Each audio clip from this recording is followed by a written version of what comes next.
Hey guys, welcome to Amity Tracks.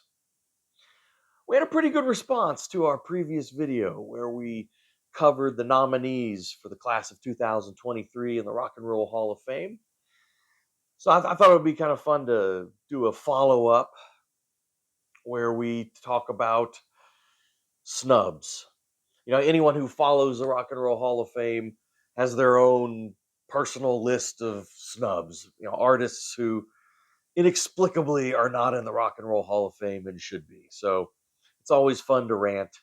And so, we can kind of, let's look at some snubs, some Rock and Roll Hall of Fame snubs. Now, if you're unfamiliar with how the Rock and Roll Hall of Fame works, the nominating committee and how they come up with the nominees and then the voting for the eventual inductees out of that list, you can go back and watch the previous video. At the beginning of that video, I explain how all that works. But yeah, all of us have a list. Here's a printout of mine. This is a list that I've kept for years, and I update every year with new people that have been nominated and then inducted. But my continuing list of snubs, separated by genre, is probably 100 artists on there. I don't know, but I've picked 10. Got my top 10 most egregious Rock and Roll Hall of Fame snubs, at least to me. So yeah, I mean, what is the problem? I think a lot of it is rooted in the nominating committee, which has always been pretty secretive. Not been a lot of transparency on how that works. On that committee are it's made up of industry insiders. Some artists, managers, producers, record execs. I don't know if they've ever had any prominent critics on there or not, but some of the people that I've known over the years who have been on the committee, Robbie Robertson, I know, has been on there, Jan Winter, John Landau, Questlove, Tom Morello, Steven Van Zandt. Steven Van Zandt has been a huge player on that nominating committee, and he's part of the problem, because I've seen interviews with him where he just admits that he has these prejudices and these biases, towards certain eras, certain genres, and that's really not the way you're supposed to approach it. I mean, you should approach it using their criteria, trying to be as objective as possible. I mean, the criteria that they have set out: originality, impact, influence, creativity, all of those things that they, you go to their website, they say, here's the criteria we use. And not just, I'm going to put in my favorites, which I think in this sort of insular committee, at least as far as nominating goes, that seems to happen all too much. I remember there was this one, there's been several people that have, left the nominating committee and then, have written little exposés on blog posts or articles or whatever about sort of some of the things that happened while they were on the committee. I don't even remember who wrote this, but there was this one that has always stuck with me where this person brought up ZZ Top in the meeting. And ZZ Top, of course, is in the Rock and Roll Hall of Fame, but at this point they weren't in yet. And so this person brought up ZZ Top, and whoever was running the meeting, who was in charge, it might have been Jan Winter, I'm not sure, says, well, you a big fan? And the person said, well, actually, no, I'm not, but I think they're probably worthy. And then they just said, well, if you're not a big fan, let's just move on and talk about somebody else. And again, that's not the way it should be. It shouldn't matter whether you're a fan or not if you're really trying to analyze this stuff and come up with like who should be in the Hall of Fame.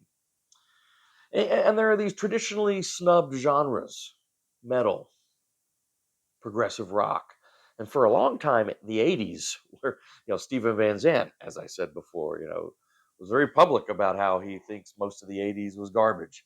And so he wasn't going to support, much of the 80s. It just, they've kind of fixed that a little bit. They are starting to let in a lot of these important artists from the 80s.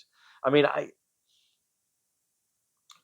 I think a rule should be at least if you are sort of one of these foundations, Mount Rushmore types in a certain genre that has been included in the Rock and Roll Hall of Fame, and the Rock and Roll Hall of Fame has made it clear that they have a very, very broad definition of what is rock and roll, then it should be a no-brainer that at least some of those pillars should be in. Let's look at my list. All right, let's see what I have here. Okay, in my number 10 slot, I have Brian Eno. One of his great records here, Another Green World. There he is right there. Brian Eno. Now, Brian Eno is in the Rock and Roll Hall of Fame, but as a member of Roxy Music. I would argue that Brian Eno has had a much larger impact on rock and roll since leaving Roxy Music. He was only on their first two records, then he left and had this trailblazing solo career, both as an artist and then also as a producer. Hell, you could put Eno in multiple times in different categories. You could use the Ahmet Ertegun Award, for his being a producer. I mean, he has produced really important albums by really important artists, and actually has contributed a great deal in those sessions. You go from Talking Heads to U2, all these albums that Eno has been involved in producing.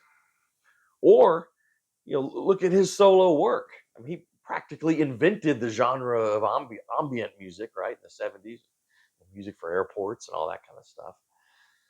So yeah, he needs to be in more than once. Kind of fun trivia fact: there is one artist who has been inducted 3 times. Anyone know who that is? A little Jeopardy here. Eric Clapton. That would be Eric Clapton. He is in for the Yardbirds, for Cream, and as a solo artist. And there are actually quite a few artists who have been inducted twice. Brian Eno needs to be one of those. It's great that he's in with Roxy Music, but he needs at least one more induction for his solo work and or production work. At number 9, I have Motorhead. Now, by the way, going back to Eno, he has 0 nominations outside of Roxy Music, and he's been eligible for 24 years. Motorhead, they actually have been nominated once, didn't make it in, and have been eligible for 21 years. I mean, one of the most respected seminal bands for hard rock, I guess verging on metal too. I mean, for Lemmy alone, is there anyone more rock and roll than Lemmy? I mean, yeah. Motorhead, get Motorhead in.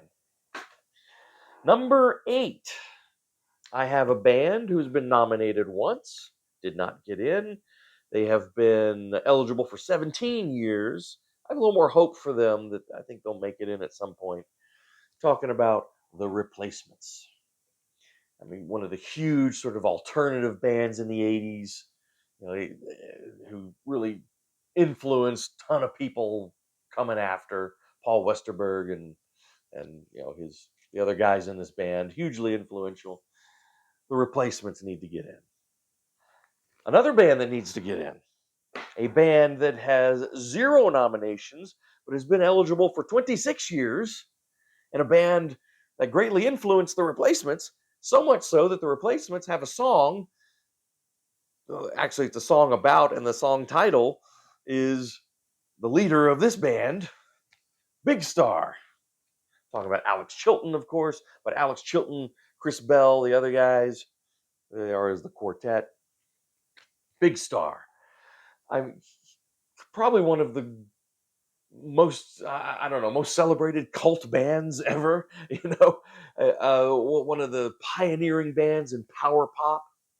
They're a key link, between, say, bands like the Kinks, the Byrds, and then people who came later who were greatly influenced by them, REM, Tom Petty, Big Star.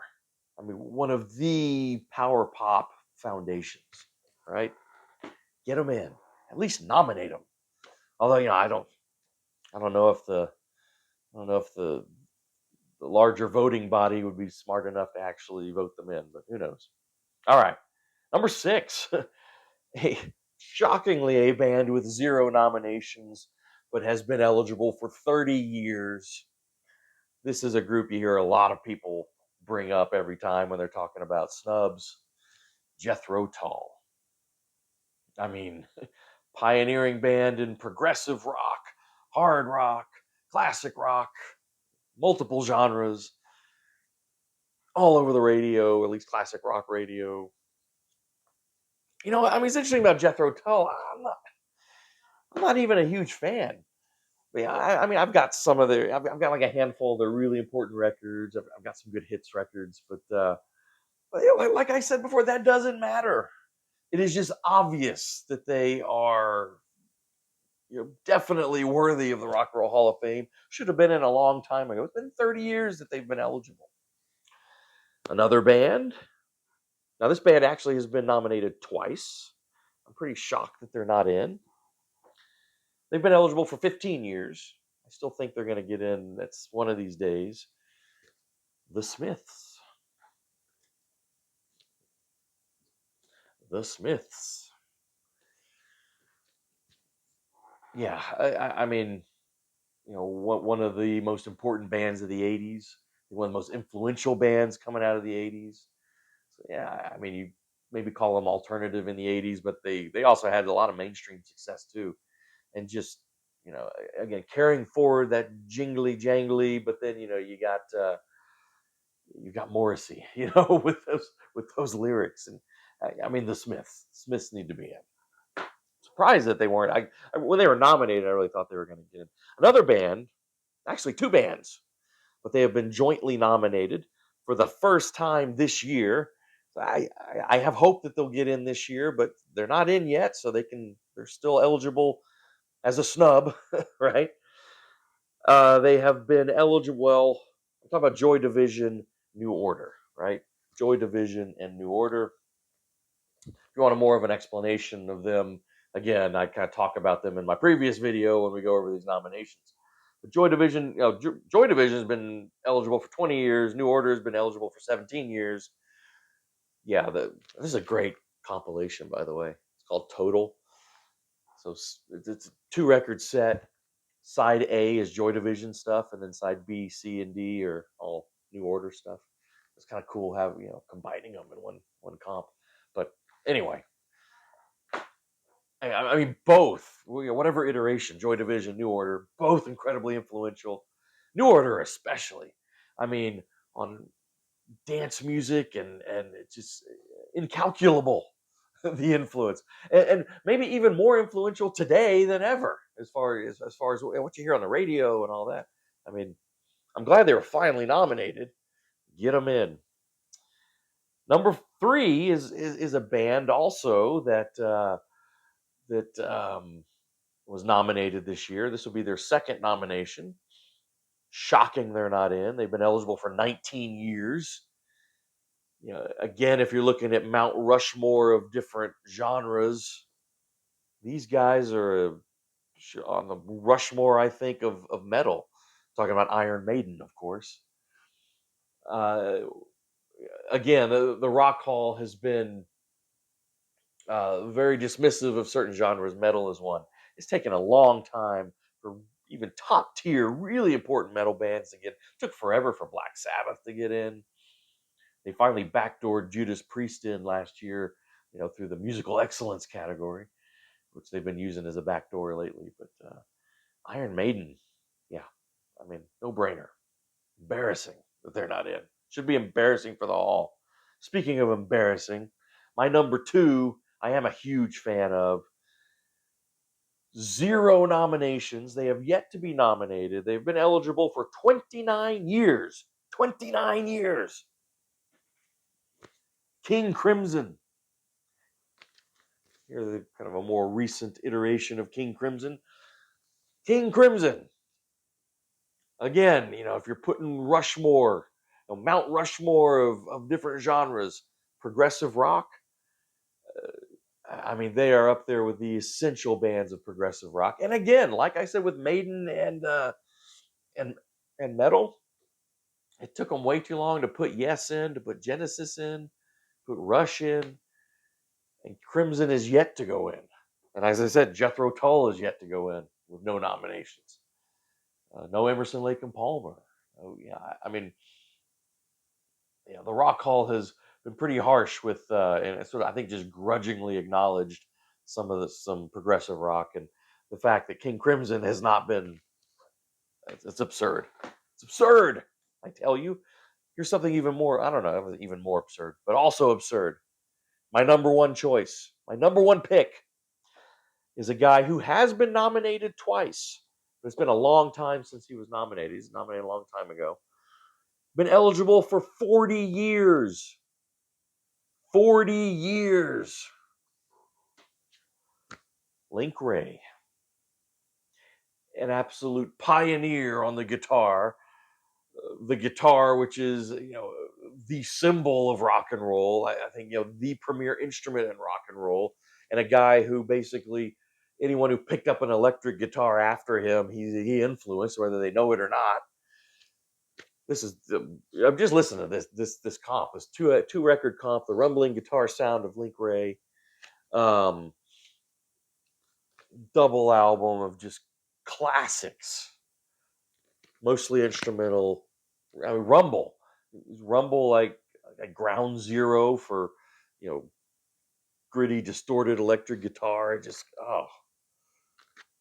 how do you not have Link Ray in there?